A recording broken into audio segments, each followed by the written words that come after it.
sanak saudara yang selalu bermain di mata.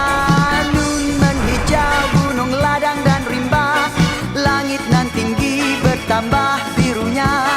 Deru angin turut sama berlagu, semuanya bagaikan turut gembira.